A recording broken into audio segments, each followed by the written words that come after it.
Good day everyone. My name is Ejerafil Piang. This is my video narrative of my learning reflections on the topic Q in the context of social work. Let's start.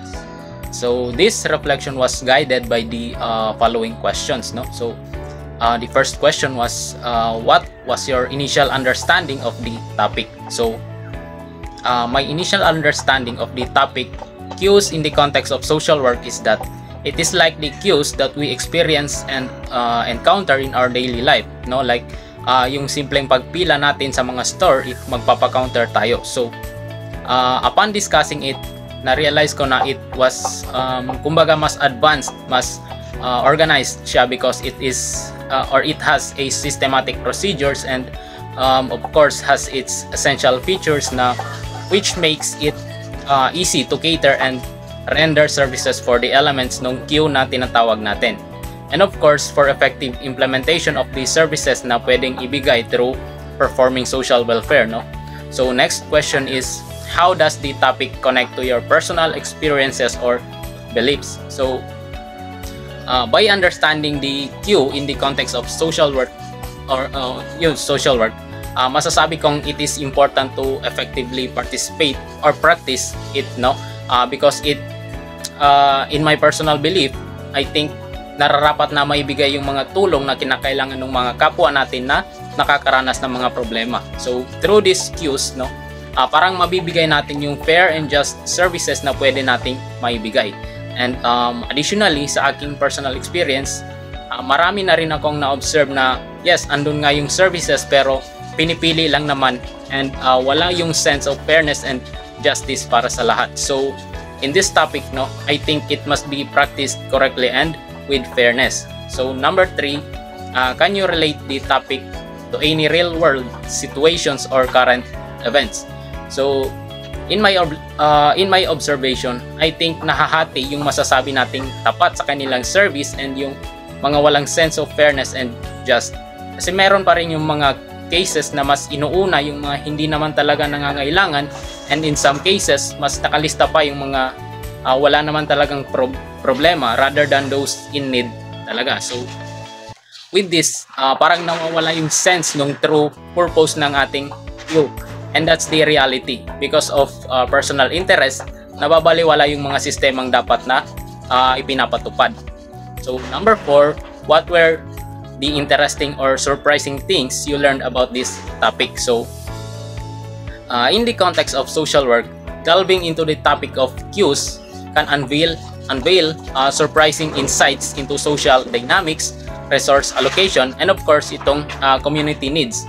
So the interesting things I've learned are the concept of, number 1, we have the resource distribution. So dito maaring ipakita ng pag-aral ng cues kung paano inilalaan ang mga mapagkukunan sa loob ng isang komunidad o lipunan. So ang pag-unawa kung sino ang may access sa kung anong mga mapagkukunan at kung gaano kahusay ang pamamahagi ng mga ito. So ito ay maaaring magbigay ng liwanag sa pinagbabatayan ng mga hindi pagkakapantay-pantay sa lipunan.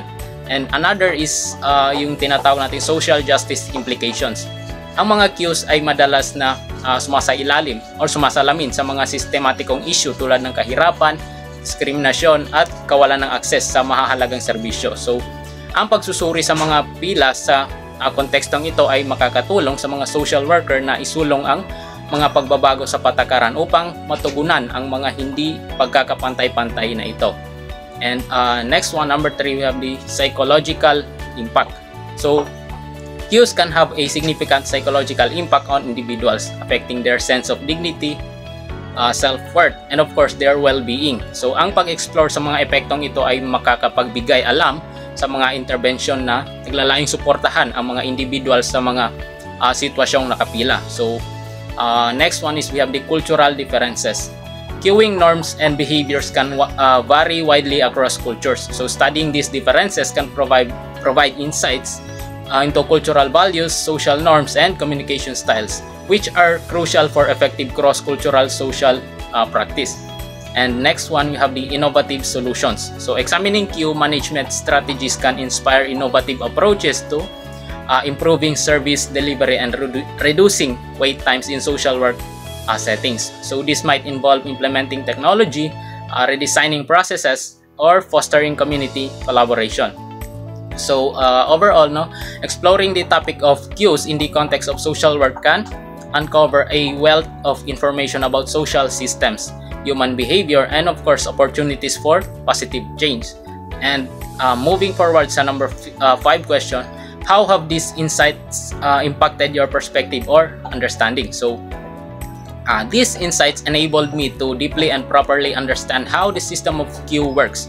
So I believe that this broadened my perspective about the realities of social welfare, particularly in terms of its effectivity and how it provides an impact to the system of giving services to the needy. So from my initial knowledge of understanding queue as simply waiting in line, and by discussing it, it made me understand that it plays a crucial role in the concept of social welfare. So next question, how can you apply what you have learned from this topic in your daily life or future studies? So as a social work student, I believe that I can apply what I have learned from this topic by sharing my knowledge about it just for the purpose of giving awareness and of course enlightenment for those who wants to know more about it.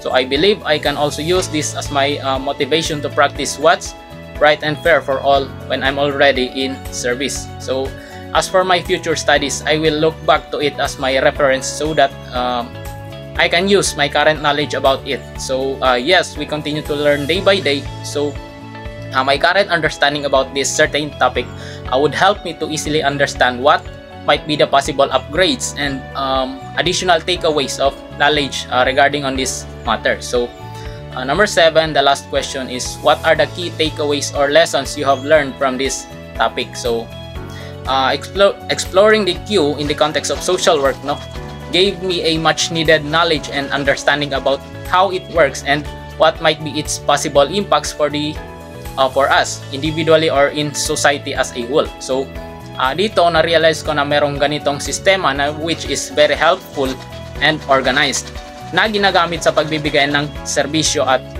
tulong. So nalaman ko rin dito na ang term na queue sa social work context is hindi lang pala yung simpleng pagkakaintindi natin bilang waiting list.